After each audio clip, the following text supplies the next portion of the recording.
Notice कीजिए, आपको तो पता है कि आपके पास में डीएसओ के यहाँ पर एक 1 किलो हर्ट्ज़ की कपलिंग पावर है, जिसको आप चेक कर सकते हैं। आप उसको प्रोब को आप कैलिब्रेट करने के लिए यूज़ करते हैं। तो अगर मैं इसको यूज़ करूं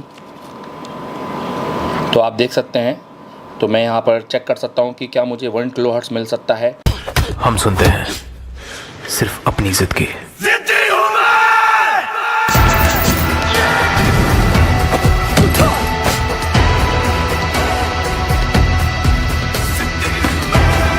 है मेरा फितूर।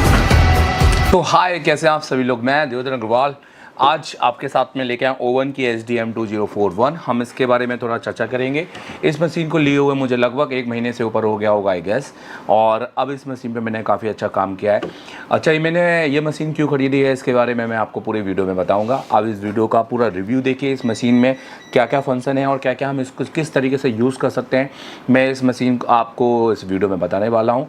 खैर, और दूसरी बात दोस्तों, ये वीडियो उन लोगों के लिए बिल्कुल नहीं है जो सिर्फ एक मल्टीमीटर लेके पूरी ज़िंदगी निकालना चाहते हैं। आप अगर इस सोच के हैं तो ये वीडियो अभी बंद कर दीजिए, क्योंकि ये वीडियो आप लोगों के लिए नहीं है। पर जो अपडेट होने के बारे में सोचते हैं, जो एडवांस टेक्नोलॉजी को अडॉप्ट करते हैं और जो नई नई चीज़ों को सीखना चाहते हैं, जो ये समझते हैं कि जो मुझे आता है वो तो ठीक है, पर जो कुछ नया है उसको भी सीखा जाए, वो वीडियो को ज़रूर देखिएगा। और ये मशीन कोई प्रमोशन बेस्ड मशीन नहीं है, ना ही मैं आपको किसी का नीचे नंबर देने वाला हूँ, ना किसी टूल वाले का नंबर देने वाला हूँ। हाँ, ये किससे खरीदी है ज़रूर बताऊँगा। बट ये मशीन बेसिकली मैं प्रमोशन बेस पे नहीं, ये मेरी खुद की एक मेरे अंदर की एक आप कह सकते हैं कि मेरा थॉट था कि मुझे इस मशीन पे काम करना था और मुझे मशीन अपने लैब में चाहिए थी, इसलिए मैंने इस मशीन को परचेज़ किया। क्या हमें इस मशीन से खास मिल सकता है और क्यों मैंने ये मशीन को परचेज़ किया, अब ये सारी चीज़ें तो खैर आप नहीं समझ सकते, बट मैं इस वीडियो में इस मशीन का रिव्यू ज़रूर दूंगा और इस मशीन में क्या क्या फंक्शन है ये आपको बताऊंगा। तो ये वीडियो पूरा देखिएगा, इस वीडियो को आपको बहुत जानकारी मिलेगी। ये खरीदना नहीं खरीदना आप पर है, आपको बिल्कुल नहीं खरीदना है मशीन, पहले ही बता दूँ।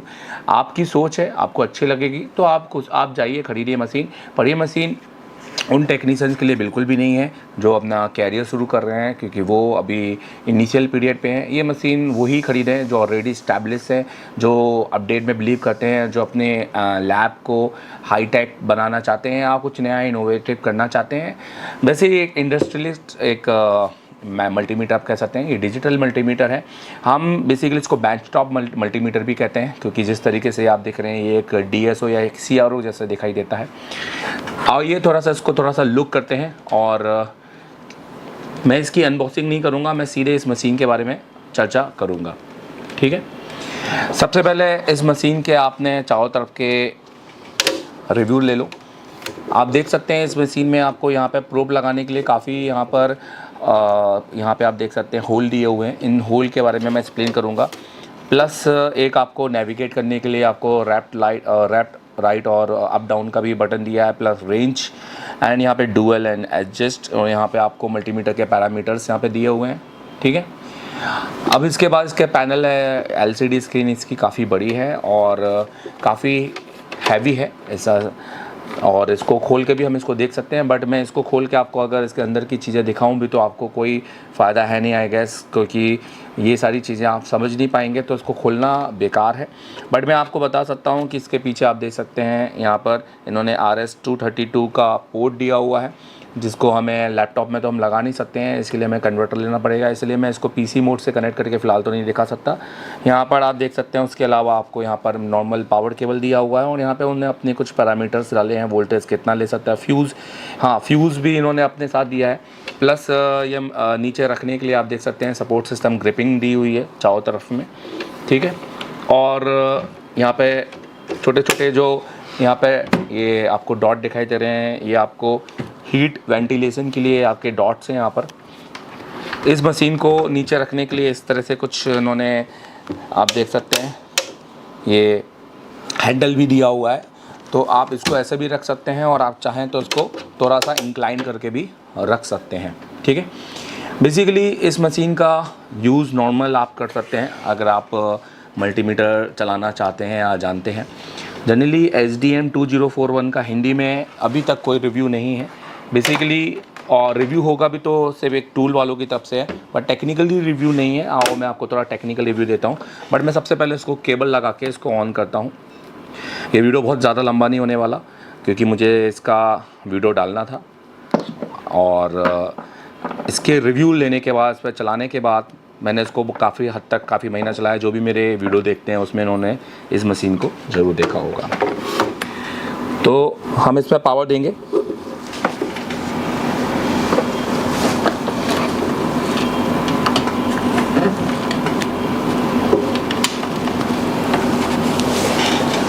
पावर देने के बाद आप देखें यहाँ पे बटन है, ये पावर का बटन है।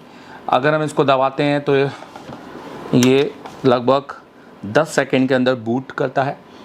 कुछ 10 से 15 सेकंड, 10 सेकंड में मैक्सिमम मैं कह सकता हूँ कि अंदर बूट कर लेता है। ठीक है, और यहाँ पे आपको बहुत सारे वेरियस मोड दिखाई देंगे। तो सबसे पहले, और इन मोड की रेंज को चेंज करने के लिए आपको यहाँ पे एक पैरामीटर, यहाँ पे आपको एक मेन्यू दिखाई देगा। जैसे कि DSLR में होता है कि हर मेन्यू के आगे एक लाइन और एक बटन है, आप उसको क्लिक करके आप उसको चेक कर सकते हैं। देखिए, मैं बहुत ज़्यादा टाइम नहीं लूँगा, मैं आपको जो भी है इनिशियल चीज़ें आपको बताऊँगा ताकि आपको इससे हेल्प मिले। ये वीडियो ज़रूर देखिएगा, भले आप इसको कभी ज़िंदगी में परचेज़ करें। नॉलेज, क्योंकि आप नॉलेज जितना लेंगे आपको नॉलेज एक असीमित होता है, और नॉलेज मिलता रहे तो ज़्यादा बेस्ट है। सबसे पहले हम प्रोब की बात करते हैं। तो यहाँ पे देखिए, जो हमें प्रोब यूज़ करना है वो बेसिकली हमें इनपुट में यूज़ करना है। मल्टीमीटर में जैसे कि आप देखते होंगे हमेशा प्रोब कहाँ यूज़ किए जाते हैं, जहाँ पर भी आपको ओम्स, वोल्टेज, ये आप थोड़ा नोटिस कीजिएगा। इसके प्रोब्स बहुत ही नीडल इसकी शार्प है और बहुत ही पैनी है, और थोड़ा पुश करने पे भी दब जाती है। खैर, इनमें अलग से एक नीडल आती है, तो मेरे पास बहुत सारी नीडल्स हैं, मैं इसको चेंज कर सकता हूँ। ठीक है, मैं आपको बताना चाहूँगा कि यहाँ पे आप देख सकते हैं कि इनपुट में ओम्स, वोल्ट, कैपेसिटर, डायोड ये दिखाई दे रहा है, और यहाँ पे आप देख सकते हैं चार्जिंग का सिंबल है, आपको यहाँ पे दिखाई देगा, ट्रायंगल जैसा बना है। यहाँ पे हाई लिखा हुआ है, और यहाँ दोनों पे हाई लिखा है, दोनों पे लो लिखा है, और यहाँ पर एक और रेड है। अगर बेसिकली ये तो फ्यूज़ है, ये तो कोई आपका कोई प्रोब लगाने का बेसिकली सोर्सेस नहीं है। तो आपके जो सोर्सेस हैं वो ये दो ही हैं, और अगर हम इसको यूज़ करना चाहें, जैसे अगर हमें ओम्स, वोल्टेज और डायोड और कैपेसिटर में यूज़ करना है, क्या चेक करना है, तो हमें यहाँ पे लगाना पड़ेगा रेड वाले को, और इसके लो इसके नीचे है। अगर हम 4 वाट सेंस, अगर हम ओम्स में चेक करना चाहते हैं तो हमें इसको यहाँ और इसको इसके नीचे लगाना पड़ेगा। ठीक है, तो चलिए इस मशीन की बात करते हैं फिर से। इसका जो डिस्प्ले स्क्रीन साइज़ है वो है 3.7, एक TFT LCD स्क्रीन है जिसका रिजोल्यूशन अगर मैं बात करूँ तो 480x320 इसका रिजोल्यूशन है। ठीक है, रिमोट सेंसर की बात करूँ तो जैसे कि मैंने पिछले बताया था कि RS232 इसके अंदर पोर्ट दिया हुआ है। प्रोग्रामर लैंग्वेज की बात करूँ तो ये SCPI प्रोग्रामिंग लैंग्वेज के तहत ये प्रोग्राम है, और वार्म अप टाइम 30 मिनट का है। इसका डायमेंशन की बात करूँ तो 235x110x295 mm का डायमेंशन है, और वेट इसका अप्रॉक्स है 2.3 kg, 1.5 किलोग्राम का अप्रॉक्स इसका वेट है। DC और AC की, तो सबसे पहले आपको यहाँ पे V दिखाई देता है। इस V में आपको दो चीज़ दिखाई देगी। यहाँ पे सीधा जो लाइन है वो DC है, और नीचे जो AC है कर्व। आप देख सकते हैं यहाँ पर रेंज बदल रही है, और सबसे बड़ी बात तो यहाँ पे आप देख सकते हैं कि पॉइंट के बाद में 1 2 3 4 जीरो हैं, जबकि हमारे मल्टीमीटर में 3 जीरो होते हैं, क्योंकि ये मिली वोल्टेज को सेंस करती है। और मैंने सबसे बड़ा कारण इसको खरीदने का एक ये है कि मुझे मिली वोल्टेज में वोल्टेज सेंस करना है। ठीक है, दूसरी बात, यहाँ पर आप रेंज, यहाँ फंक्शन, और यहाँ पर एक पैरामीटर दे सकते हैं। यहाँ पर रेंज, यहाँ पर स्पीड। सबसे बड़ी बात है आप स्पीड को कम ज़्यादा कर सकते हैं। लो स्पीड करने से आपको वोल्टेज थोड़े धीरे स्पीड में दिखाई देंगे, कुछ देर बाद वो अपनी हर एक पॉइंट को चेक करेगा, तब जाके वोल्टेज लाएगा, और हाई में वो सडनली उसको ला देगा। तो रेंज में आप देख सकते हैं यहाँ पे ऑटो रेंज है, और ऑटो रेंज में अगर हम टिक करते हैं यहाँ पर, तो सबसे पहले हमें रेंज मिल जाता है। फॉर एग्जांपल मैं 500 मिली वोल्टेज या 50 मिली वोल्टेज चेक करना चाहता हूँ, तो मैं सिर्फ इसको सिलेक्ट कर लूँगा, तो मुझे मिली वोल्टेज दिखाई देंगे, उसके ऊपर जो भी वोल्टेज है मुझे ओवरलोड दिखाई देंगे। ठीक है, और मैं अपनी रेंज को बढ़ा भी सकता हूँ यहाँ से 5 वोल्ट, और नेक्स्ट करके 500 to 50 वोल्ट भी कर सकता हूँ। अब मुझे जो मेरे 4 वोल्ट है या 20 वोल्ट है, 25 जो भी वोल्टेज है, मुझे बहुत ईमानदारी से इमीडिएटली दिख जाएंगे। तो मैंने खास तौर पे कहा कि एक मिली वोल्टेज के लिए डिज़ाइन मशीन है। ठीक है। आप जैसे कि यहाँ पर देख सकते हैं मैनुअली यहाँ पे पहले से रेंज सेट है, तो जो भी आप रेंज सेट करेंगे वो यहाँ पर आपको दिखाई देगा कि मैनुअली यहाँ पे क्या सेट है। वैसे ही वोल्टेज है, वैसे ही एम्पियर है। यहाँ पर आप देख सकते हैं माइक्रो एम्पियर दिखाई दे रहा है आपको, यू का मतलब माइक्रो होता है। और यहाँ पर आप देख सकते हैं कि रेंज आपको यहाँ पे एम्पियर की दिखाई देगी, जो कि आपको ले जाएगी 10 एम्पियर मैक्सिमम, जो कि नॉर्मल मल्टीमीटर में आजकल होता है। पर ये नॉर्मल मल्टीमीटर में 10 उसके कम की अगर हम बात करेंगे तो यहाँ पर आप देख सकते हैं, तो यहाँ पे आपको 500 माइक्रो एम्पियर मिल जाएगा, जो कि 50 मिली एम्पियर मिल जाएगा, 5 मिली एम्पियर मिल जाएगा, जिससे आपको चेक करने में काफ़ी आसानी जाएगी। ठीक है, आप यहाँ देख सकते हैं, आप जो एम्पियर है वो एसी में भी चेक कर सकते हैं और डीसी में भी चेक कर सकते हैं। तीसरा है आपका ओम्स, डायोड और बजर मोड। तो ये इसका आप देख सकते हैं रेजिस्टेंस मोड है, जैसे आपको किलो और मेगा तक ले जाएगा। इसका जो मैक्सिमम है वो ऑब्वियस है कि 60 मेगा है, सबके मैक्सिमम होते हैं, आप देख सकते हैं। जैसे कि आप देखा ये मेगा के बाद में जो भी है ओवरलोड दिखाएगा। अगर मैं इसको हाई करता हूँ तो ये इमीडिएटली मेगा तक दिखाएगा, ओवरलोड दिखाएगा, फिर किलो नहीं दिखाएगा, क्योंकि इसको चेक करने के लिए काफ़ी हद तक ये बहुत अच्छी चीज़ बनाई है, जो कि बहुत कम लोग समझ पाएंगे। बाकी रेंज की बात करेंगे तो हम यहाँ पे 500, 5 किलो, 50 किलो और नेक्स्ट हम जाएंगे तो 500 किलो, 5 मेगा और 50 मेगा मैक्सिमम यहाँ पर रेंज दी है, जो कि 50 मेगा तक ये आपको चेक करके देगा। ठीक है, और उसके बाद में एक और बटन दबाएंगे तो काउंट, मतलब यहाँ पे आपको बजर मोड आ गया है। इसके बजर मोड का इसका साउंड भी काफ़ी अच्छा है, और देखिए बिल्कुल 0-0 के साथ कोई रीडिंग नहीं है, जो कि आपको पीसीबी की एक पॉइंट टू पॉइंट रीडिंग भी आपको देने वाला है। आप चाहें तो इसका थ्रेशोल्ड बढ़ा सकते हैं और इसको 50 से आप इसको ज़्यादा कर सकते हैं, ताकि ये थ्रेशोल्ड क्या होता है मैं आपको बता दूं कि ये से 50 ओम्स तक रेजिस्टेंस में बजर मारेगा। अगर सपोज़ आपका कोई वायर या किसी तरह के कंपोनेंट में रेजिस्टेंस 50 ओम से ज़्यादा है तो ये उसमें बजर नहीं मारेगा। तो जो भी अगर आपके 50 ओम से कम वैल्यू का होगा तो ये उसमें बजर मारेगा। आप चाहें तो इसको, आप बजर आपको इरिटेट कर रहा है तो आप इसकी बजर को बंद भी कर सकते हैं। अब आप देखिएगा तो देखिए अब बिना बजर के साथ आ रहा है। तो यहाँ पे बीपर का साउंड दिया है कि आप इसको चाहें तो ऑन ऑफ कर सकते हैं। ठीक है, फिर इसके बाद में यहाँ पर ये आपको डायोड मोड दिया हुआ है। यहाँ पे VDC का क्या मतलब है, क्योंकि डायोड मोड एक तरह के एक मिली वोल्टेज के रूप में हम इसको चेक करते हैं। और आपको तो पता ही होगा कि डायोड मोड बेसिकली हम GR निकालने के लिए चेक करते हैं, ठीक है, जो कि 1 मिली वोल्ट में हमें मिलता है। डायोड मोड में अगर मैं इसको यहाँ पे टच करूँ तो आप देख सकते हैं अब यहाँ पे बीपर का साउंड है। बीपर आने का वजह वही है, आपके डायोड मोड में यहाँ पर आप बीपर को हटाएंगे तो आपको डायोड मोड पे बीप सुनाई नहीं देगी, पर यहाँ पे कोई भी रेंज नहीं है तो बीप तो वो आएगी किसी भी मोड पे, मतलब किसी भी रेंज में। तो आप देख सकते हैं जो कि आपको वोल्टेज DC अभी मिल रहा है 0.000, और आप देख सकते हैं पॉइंट के बाद 4 जीरो है, जो कि सबसे बेस्ट है। मतलब आपको यहाँ पर वो रीडिंग देखने को मिलेगी जो आप शॉर्टिंग में मिस कर जाते हैं। खैर, इसके बाद अगर हम बात करेंगे, ये कैपेसिटर मोड है जिसमें आप देख सकते हैं NF मतलब नैनो फराड। ठीक है, रेंज की बात करेंगे तो 50 नैनो फराड से माइक्रो फराड, और उसके बाद में मैक्सिमम पर जाएंगे तो ये आपको दिया हुआ है मिली फराड, 50 मिली फराड तक है। तो कैपेसिटर मैंने इसमें बहुत अच्छे से काम किए हैं, और जो भी मैं अभी एंड्रॉयड और आईफोन में काम कर रहा हूँ तो इसी से मैं टेस्टिंग कर रहा हूँ, और काफ़ी एक अच्छी मशीन है मेरे लिए। तो यहाँ से आप देख सकते हैं, यहाँ पे आप देख सकते हैं अभी ऑटो नैनो फराड है, हम इसको क्लिक कर सकते हैं तो ये मैनुअली हो जाएगा, पहले तो ऑटो था। ठीक है, इसके बाद फ्रिक्वेंसी पे आते हैं। दोस्तों ये फ्रिक्वेंसी भी काउंट करती है, नोटिस कीजिए। आपको तो पता है कि आपके पास में DSO के यहाँ पर एक 1 किलोहर्ट्ज़ की कपलिंग पावर है, जिसको आप चेक कर सकते हैं। आप उसको प्रोब को आप कैलिब्रेट करने के लिए यूज़ करते हैं। तो अगर मैं इसको यूज़ करूं तो आप देख सकते हैं, तो मैं यहाँ पर चेक कर सकता हूँ कि क्या मुझे 1 किलोहर्ट्ज़ मिल सकता है कि नहीं। ये मैं चेक करने के लिए कि क्योंकि फ्रिक्वेंसी जनरेटर है, फ्रिक्वेंसी को चेक करता है, और इसने बोला है 60 मेगा तक ये फ्रिक्वेंसी चेक करेगा। तो हम यहाँ पे देख सकते हैं, यहाँ पर 1 किलोहर्ट्ज़ की फ्रिक्वेंसी हमें मिलती है। हम जब भी ये देखें तो यहाँ पे आप देख सकते हैं कि आपको 999.9 मिल रहा है, मतलब ये 1 किलोहर्ट्ज़ की फ्रिक्वेंसी आपको दे रहा है। तो जैसे कि मैंने बताया है कि ये फ्रिक्वेंसी, और इवन जो 50% नीचे आपको दिखाई दे रहा है, बहुत छोटे में आई थिंक आपको दिखाई दे गया होगा। तो ये इसकी ड्यूटी साइकिल होगी, पीरियड या ड्यूटी साइकिल होगी इसके, जो कि यहाँ पर मतलब इतने टाइम पे ये ऑन, इतने टाइम पे ये ऑफ हो रही होगी। तो काफ़ी एक अच्छा फंक्शन मुझे लगा, iOS पीरियड है ये इसका। सो 999.9 मतलब 1 किलोहर्ट्ज़ की फ्रिक्वेंसी। तो आपने देखा कि ये एक फ्रिक्वेंसी काउंटर है, ये फ्रिक्वेंसी को काउंट कर सकता है। और दोस्तों ये 60 मेगाहर्ट्ज़ तक की फ्रिक्वेंसी को काउंट करता है, जो कि इसके पीछे आप इस पन्ने में देख सकते हैं। इस पन्ने में फ्रिक्वेंसी काउंटर यहाँ पर साफ तौर पे लिखा हुआ है। आप यहाँ पे देखिए तो 110 हर्ट्ज़ से 60 मेगाहर्ट्ज़ तक ये फ्रिक्वेंसी को काउंट कर लेता है। तो इसके अलावा आप देखिए कि इसके बाद में लास्ट जो है वो टेम्परेचर का है, जिसमें आपको सेल्सियस मिल रहा है। आप इसको यूनिट से चेंज कर सकते हैं, फ़ारेनहाइट कर सकते हैं।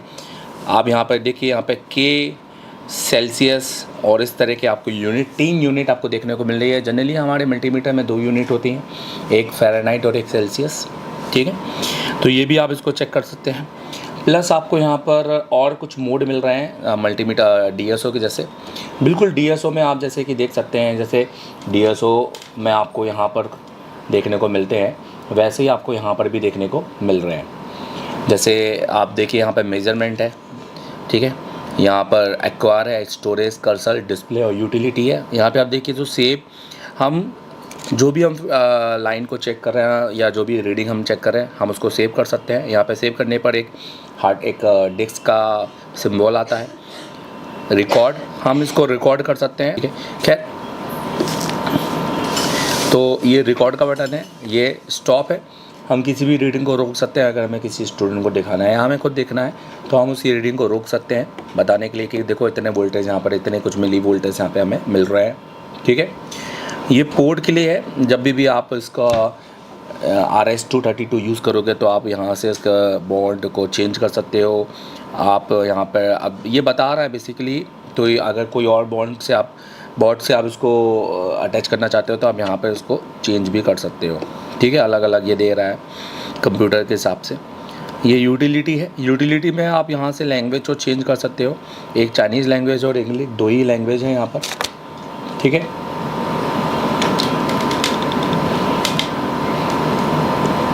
और बैकलाइट आप यहाँ से कम ज़्यादा कर सकते हो, 25, 50, 75, 100। क्लॉक यहाँ पे घड़ी का दिया हुआ है, आप क्लॉक को सेट कर सकते हो। डेट और टाइम आप देख सकते हैं, अभी कितने तारीख को मैं वीडियो बना रहा हूँ। और डिफ़ॉल्ट, हम इसको क्लिक करके हम अपनी सारी सेटिंग को बाय डिफ़ॉल्ट ला सकते हैं, ठीक है। और यूटिलिटी में यहाँ पर बैक, ठीक है, यही है। और यहाँ से ये मैथ्स है, मिनिमम मैक्सिमम, DV और DVM। आई गेस आपको ये पता होगा, नहीं पता तो उसको सीखिए। खैर, अभी मेरा वीडियो इसको बताने का काम नहीं है, मेरा वीडियो इस मशीन के बारे में बताने का है कि क्या क्या इस मशीन के अंदर फंक्शन है। तो कैसी लगी ये मशीन मुझे बताएगा ज़रूर। और क्या आपको इस मशीन के जो ऑप्शंस हैं वो बेटर लगे। मुझे मशीन के क्या ऑप्शन बेटर लगे, देखो, एक नॉर्मल मल्टीमीटर वो सारे काम कर देगा, ये आपकी सोच है और आप लिमिटेड हद तक फंस गए हो। आप या आपका जो टीचर है वो जब तक अपनी सोच के एक पन्ना आगे नहीं बढ़ेगा वो और अपडेट नहीं होगा। या तो सिर्फ मोबाइल बना लो और सिर्फ मोबाइल की हद तक काम करो, क्योंकि अभी के जो मोबाइल आ रहे हैं हो सकता है वो तो सारे बन रहे हैं, पर क्या पता कल को क्या अपडेट आए मोबाइल में। आपको तो पता ही है मोबाइलों में नए नए अपडेट आ रहे हैं, डुअल लेयर आ रही है, एक बेसबैंड CPU की तरह एक और CPU आ रहा है कॉलकम के अंदर, XDX, उसके अंदर उसका खुद का पावर है PMX। बट बेसिकली अगर हम सिर्फ थ्योरी वाले टीचर पे घुसते जाएंगे और थ्योरी पढ़ते जाएंगे तो मुझे नहीं लगता कि आप कुछ सीख पाएंगे। कहने का मतलब है कि एक्सपेरिमेंट, चुनौतियों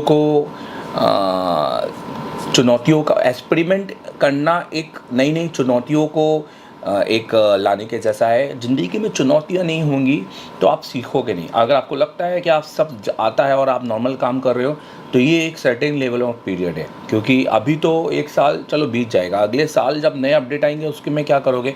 अगर आप पहले से अपडेट होते हो तो हो सकता है कि उस टाइम पे आप बाजी मार जाओ।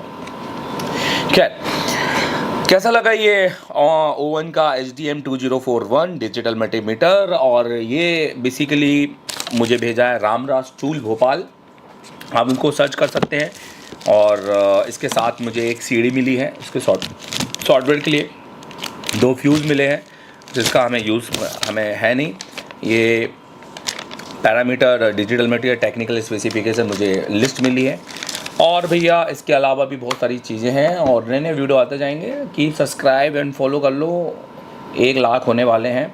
और अभी मैं JCID का एक नया टूल आपके सामने रिव्यू करने वाला हूँ। उसका नाम अभी बताऊँगा नहीं, आईसून का, जो कि मुझे अभी मिलने वाला है। और उसके साथ ही TBK का एक नया टूल जो कि वर्ल्ड फर्स्ट टूल इंडिया के अंदर, वो रिवील करूंगा मैं आपके सामने। और उसके साथ 8 और 10 दिन के बाद मैं आपको बताने वाला हूं चाइना से एक स्पेशल मशीन, एक SMD मैंने बुलाई है और मेरे पास मे बी 8 से 10 दिन के अंदर आ जाएगी। तो उसके थोड़ा रिवील करूंगा, उस मशीन के टेम्परेचर, उससे IC निकाल कर बेसिकली उसकी थोड़ी डिटेलिंग दूंगा। क्योंकि दोस्तों मैं काफ़ी हद तक लेवल पे नई नई चीज़ों को सीखने के लिए आई एम क्रेज़ी, आप कह सकते हो कि सर आप क्रेज़ी हो।